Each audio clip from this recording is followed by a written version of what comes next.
Y'all ready? All right. Well, good afternoon, everyone. My name's Clay Bright. I'm the Commissioner of Transportation for the state of Tennessee. I appreciate you being here today.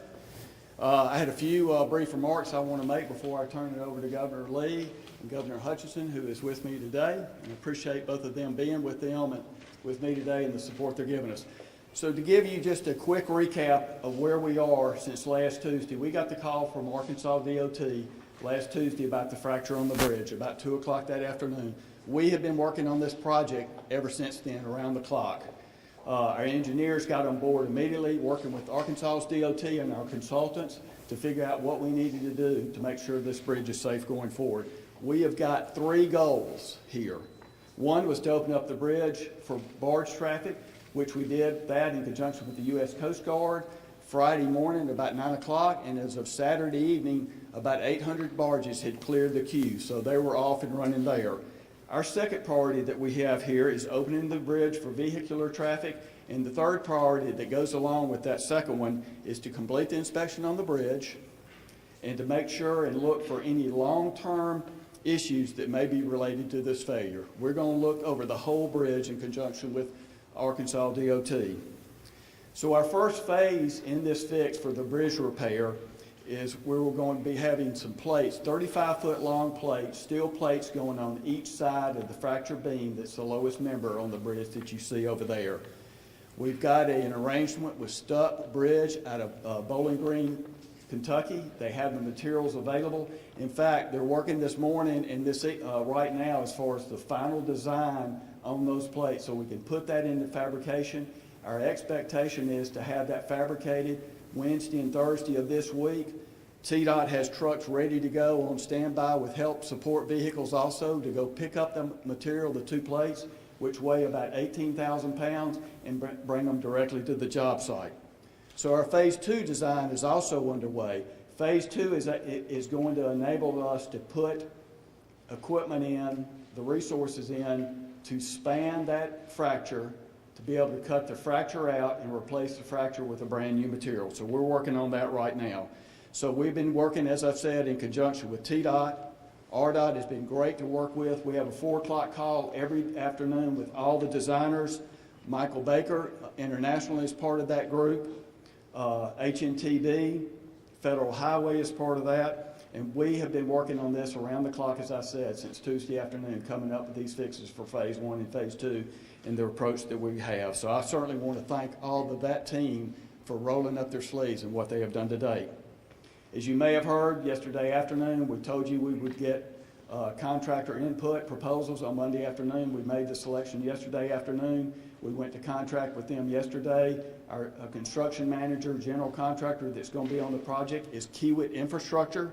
So they were on our 4 o'clock call yesterday on the design call. They had some input on those plates that would make it easier to put that plate in and quicker for them to put the plate in. So that's what we're tweaking today in the shop drawings with Stuck Bridge is the input from Kiewit. And I look forward to them working on this job and getting this bridge back open sooner on the project. They're mobilizing right now. They'll start showing up tomorrow and Thursday. Their first step is to put work platforms up underneath the bridge so they can work off those platforms. And Phase 1 is going to be installed from the bridge deck down. Phase 2 operation, as far as replacing the fractured material, will be worked off barge from the river up. I certainly appreciate all the support that we have gotten from senators, congressmen, the state legislators, FHWA and USDOT. Everybody has been calling, just offering, how can we help you? And so I appreciate that support. And also I appreciate Mayor Strickland. I've been in daily conversation with him to let him know what's going on, and certainly Governor Bill Lee as far as the support he's given us. Shout out to Memphis Police Department and Tennessee Highway Patrol's support as far as making sure we're taking care of traffic control best we can with all the traffic that's going across 55 right now. I will tell you this, we've had a lot of different people within TDOT working on this. We've had the engineers that I've talked about working around the clock. We've had finance involved as far as how can we procure these materials, still staying within the law, but get these materials on the jobs as soon as we possibly can. Environmental, staying ahead of any environmental issues we have that may slow up the process. That's not going to be a hindrance for us. Our traffic ops are looking at daily as far as the traffic coming across 55, along with our traffic management control center here in Memphis, and our help truck operators who we have stationed on each side of the bridge. So if there's ever an incident that happens on that bridge, we can get that incident cleared as soon as possible and keep the traffic flowing on the bridge. That's what's important to us with the traffic ops, and what we can do within the city of Memphis, within signalization, striping, any extra ramps that we can do to take the burden off the bridge on 55. So Saturday morning, I received a call from Director Tudor, Lori Tudor from Arkansas. She asked us, and I want to state this very clearly, with an overabundance of caution, if we would look at the I-55 bridge and do a re-inspection on that. So we said absolutely. So we're looking at it as far as a third party. So we have gotten all the inspection reports Saturday morning from Arkansas DOT. We've been going through those inspection reports to look at the bridge, see where we may have any sort of concerns with that bridge. And we started 2 drone teams working on that bridge at 11 o'clock today, looking at all these very closely just to make sure that we don't see any issues out there. But again, 55 is safe. We're just doing this as far as an overabundance and a lot of questions we're getting about I-40. So that's going on right now. I'll end up with this. Safety along this whole way is of prime utmost important to us. First and foremost is safety for the public.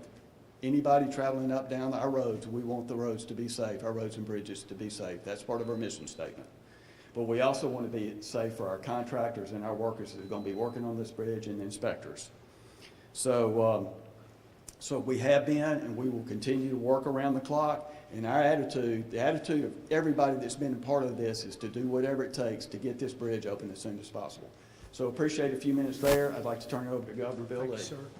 Thank you, Clay, and thank you all for being here. The purpose of today really is Governor Hutchinson and I wanted to come together, bring our teams together publicly to continue to answer questions and to provide information. As Clay said, our #1 priority here is the safety of the people that travel across that bridge. The Tennesseans, the Arkansans, the Americans, the truckers, the commerce, everyone that goes across that bridge is dependent upon us to make certain that it's safe. And that is our #1 priority. The other priority we have is that commerce move down the river, up the river, and across the bridges. So the combination of teams working together has been very important from the moment that we discovered the crack in the steel. And we have had a concerted effort that has been strong between Tennessee, between Arkansas, but also with the Coast Guard and the U.S. Corps of Engineers and the Highway Department, the Federal Department of Transportation, coordinating with our departments of transportation. That effort together is how we're getting this accomplished, and we're getting it done in a timely fashion. So we will work to repair this in the shortest time possible, but we will not compromise the safety of the workers or the safety of the citizens that will drive across that bridge for the sake of finishing early. We will do this as timely as possible, but we will make sure that we do it in a way that is going to provide safety when it is done. The Chamber, Beverly Robinson's here with the Chamber. Mayor Strickland has been a great partner with us. And Governor Hutchinson from Arkansas called me early on. We communicated with each other about how it is that we could make sure that this mutual interest for both of our states and for the people on both sides of that river, that we solve this expeditiously. And I'm grateful for his commitment and for his working together and for his teams working with us, and glad to come together to express all of this, to give communication. We want to continuously be doing so, but to also answer your questions. But first, Governor Hutchinson. Thank you, Governor Lee, and I appreciate the invitation to join you in this meeting of our teams today. And the purpose was simply to see, is there anything more we can do to speed up the process in a safe fashion, to make sure that the resources are there, that we're expediting in every way we can consistent with safety. And I want to express thanks for the partnership that we have with Governor Lee and his team. This is not the first issue that we've worked on together, but there's not a more important issue that we've worked on in terms of the flow of commerce and the safety of our citizens. And Governor Lee has been an incredible partner in this. And I did want to introduce Alec Farmer to my right, who is our Commissioner of the Arkansas Highway Commission. Lori Tudor is our Director, who has been working on this day in and day out. And this is a critical link for Arkansas. Whenever you see a break in the commerce, whenever you see a defect in a bridge, then you realize how dependent you are on that flow of commerce. And it really impacts the Arkansas side, as some of our Arkansans that came over here today know the delay that's involved. And so we want to act with a sense of urgency, but we also depend upon the safety of that bridge. And so everything that we want to do will be moving with safety as the foremost principle involved. It's going to take some time. We're going to have to be patient. We're going to have to adjust some of our flow patterns, but we're going to work together to get this done as soon as possible and in a safe way to make sure our citizens know that safety is the premium quality that we want to emphasize. This is a critical link for us. We want to get it right. We want to get it back in operation, and it certainly illustrates the importance of our infrastructure here in the United States, the investment in it that's needed, and our mutual commitment. And I want to thank our federal partners. This is not just a state-to-state issue, but it's really a federal link that is important for our national security, whether it's the flow of fuel or whether it is the flow of other necessary items across our country. And so our federal partners are a big part of the equation and the solution for the future. So Governor Lee, thank you for your partnership and letting us join together today to show that we're working together to get this problem solved. Thank you, Governor. Why don't we open it up for questions? Yes, Governor Hutchinson, do you have any comments on the firing of the one Arkansas Department of Transportation employee and the investigation to see if anyone else could be reprimanded for this mishap? Thank you, and the answer is, of course, Director Tudor, she took quick action. She didn't make any excuses. She's been very transparent in this, and I applaud her for that. I think she handled it perfectly well. She reviewed it over the weekend, determined there was responsibility, and took termination action. Secondly, she looked at the processes to make sure that we have the redundant inspections that we need, that we have the checks and balances. So I think she's shown incredible leadership during this time and addressed it in the right way to give the people confidence that this is something that we will take seriously and that we will make sure that we have everything in place for the public safety. To add on to that, Governor Hutchinson, Director Tudor also said that for this employee, the critical fracture bridges that he had inspected prior, they were going to be re-inspected. Do we know yet how many more bridges we're looking at that might have to be re-inspected in Arkansas? I don't know the number, but Director Tudor once again took the leadership and said every bridge that this particular inspector looked at, certified was in good shape, is going to be reviewed again.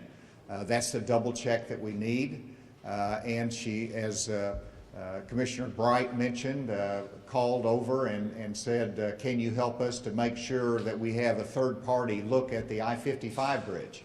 Again, just going the extra mile to make sure the public has confidence in the safety. And so there should not be any hesitancy about this. All the inspections will be done and will be looked at as close as imaginable. Governor, for those wondering in the public, how can this never happen again, to the public wondering? What would be your message to them and to Governor Lee? Well, I think first of all, you have to take comfort and have confidence in the fact that this defect was discovered. It was discovered through an inspection. And so that should give us all confidence, and immediate action was taken. And the highest priority is the safety of the public. So that in and of itself should speak volumes as to the safety of our bridges, and we'll continue to work to make sure that happens. Beverly? Yeah, I would add that the process worked even when there was a slip in that process. The follow-up provided us with the knowledge that we got so that we didn't have a catastrophic event here. Well, really, about 6 weeks ago, you criticized President Joe Biden's infrastructure plan and said that federal funding was not the proper strategy for funding roads and bridges. Have you changed your mind now that federal funding has helped facilitate the repair of this bridge? Actually, What we need is federal funding from the federal government that is focused on roads and bridges. As you know, the American Rescue Plan expressly prohibits the use of those federal dollars on roads and bridges. And the proposed infrastructure plan includes only about 5.6% of the entire federal relief package to be dedicated to roads and bridges. So I would continue to say that as Congress grapples with what the meaning of infrastructure is, we know clearly what the meaning is, and it's roads and bridges. And that's where the federal dollars that are coming to our states, those dollars should come with the flexibility to spend on our infrastructure of roads and bridges across the country. This is obviously a serious situation, but there's also a worst case scenario here that it appears we avoided. How close were we to the worst case scenario here? You know, the key there is that we avoided that worst case scenario, and that through inspection process, we found a repair that needed to be made and will be made, and there was no catastrophe here or no loss of life. That's how it should work. That's how it'll continue to work. Arkansas, Tennessee both have processes in place. We are investing in our infrastructure. Both states are going forward. We hope to do more of that, but what happened here and what we see here is a process that worked. That crack was there for at least 2 years. I've spoken with people, regular folks, who say that even after that bridge is repaired, they're going to be afraid to cross over it. How do you answer that question? Yep, so we will take all the precautions. We'll do the engineering work, and we'll make sure that we do a repair that is structurally sound and that is secured by engineering, the same engineering means that create and design bridges in the first place. Those are the same processes that we will take to make sure that the repair is safe. And we want people to understand that process. We want to be fully transparent with it. We want them to know how the repairs are being made, how the contracts are being let, what that engineering process is, because we want folks to understand that at the end of the day, this will continue to be a safe travel for them. It's very important to us. One of the reasons we're trying to be as transparent as we possibly can throughout the entire process. Commissioner Wright, real quick, now that a company has been selected to make the repairs, and we've got that two-phased approach with Stuff Bridge Company, and we've sort of got a figure of when crews are going to start getting to Memphis, is there yet a ballpark estimate on how long the repairs are going to take and how much it will cost? We really don't know. It could be several months easily, but we just don't know. But, I mean, we've got them engaged right now. They're working through the details for Phase 1 and Phase 2. So as we move forward, day by day, week by week, as we get the information, we want to share that with you. But for me to speculate, several months is about all I can tell you right now. But we want to let the public know when we have better information that we can live by. And sir, as a follow-up, just what would be some of the factors to determine the length of time, the severity, et cetera, in terms of the potential window of how long this will take? The final design will take some time. The shop drawings to do that, who the fabricator will be, or the material, and we're trying to source materials that are readily available out there as far as the whole system that we're putting back in place. Just like it was for Stutt Bridge, they stopped everything and put our project in front of everything. So we've got to find the right fabricator that will get us to the front of the line, and having Kiewit Infrastructure as part of that group, they're going to speed up the process, and they're thinking through everything that it's going to take to build that out there and to go through that whole process. But there is a critical path, and we're going to be looking at that critical path all the way through to getting the bridge open about where can we save time and still be safe. What's your concern for commerce just in the next several weeks if trucks continue? What's the bigger picture national impact of this for commerce?